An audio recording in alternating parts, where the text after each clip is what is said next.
আজকে তোমাদের সাথে শেয়ার করব ১,০০০ টাকা দিয়ে আমি কিচেনের জন্য কি মানে কেনাকাটা করলাম। সো এই যে এখানে আমি রেডি হয়ে গেছি, আমার আউটফিট চেক দিলাম, আজকে সব কিছু একদম ব্ল্যাক পরে বের হয়েছি। যাই হোক, এই যে আমরা আজকে চলে যেতেছি। বেসিক্যালি আমার রান্নাঘরের জন্য টুকটাক অনেক মানে জিনিসপত্র দরকার ছিল, তো অনলাইনে দেখতেছিলাম, বাট অনলাইনে না আমার কাছে তুলনামূলক প্রাইসটা বেশি মনে হয়েছে। তো আমি ভাবলাম যে একটু বাজারে যে খোঁজ লাগাই, দেন আমি 99-এর কয়েকটা শপে ঢুকে গেছি। এখানে দেখলাম যে অনলাইনে যা যা পাওয়া যায় সব কিছু এখানে অ্যাভেলেবেল আছে। তো আমার যা যা দরকার ছিল সেগুলো আমি দেখতেছিলাম। আর এই যে দেখো, এই যে কিউট স্ট্রবেরির যে বাটিটা বক্সটা, এটা কিন্তু ভালোই কিউট লাগছিলো, বাট এটা আমার এখন দরকার নেই, যার জন্য নেই। এই যে এরকম একটা টিপট আমার দরকার ছিল, সো এটা আমি নিয়ে নিছি। আর আমি কী কেনাকাটা করলাম সেটা কিন্তু আমি তোমাদের ভিডিও শেষে দেখাবো। তো আমি এখানে খুঁজে খুঁজে দেখতেছিলাম আমার কী জিনিস নেওয়ার দরকার।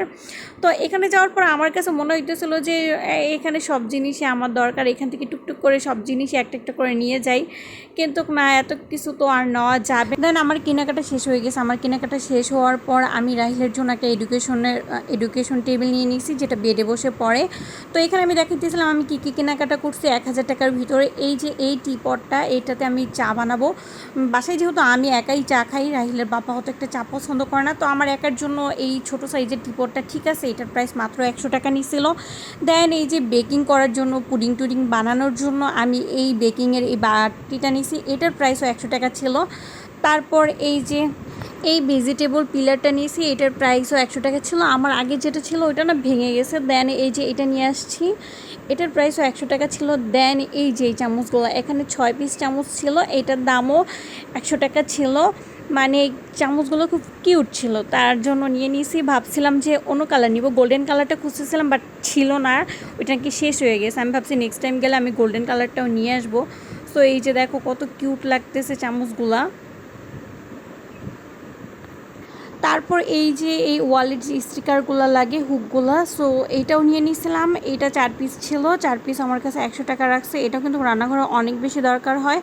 তারপর এই যে একটা মশলার বক্স নিয়ে নিয়েছিলাম, এইটা দারাজে অনেক দেখছি, দারাজে প্রাইস ১০০ টাকা, ১২০ টাকা, মানে এক এক জায়গায় এক এক রকম প্রাইস। তো ডেলিভারি চার্জ সহ আমার কাছে মেবি ২০০ টাকা পড়ে যেত। তো এখানে আমি জাস্ট 99 মানে ১০০ টাকা দিয়ে নিয়ে নিয়েছি। তো এটা আমার কাছে বেশ ভালো লাগছে।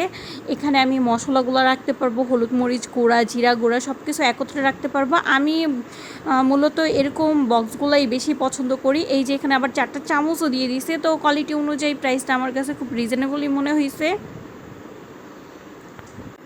তারপর রান্নাঘরের জন্য একটা বড় কিচেন শেলফ নিয়েছিলাম। তো এটা মানে ৩০০ টাকা আমার কাছে এটার প্রাইস রাখছিল।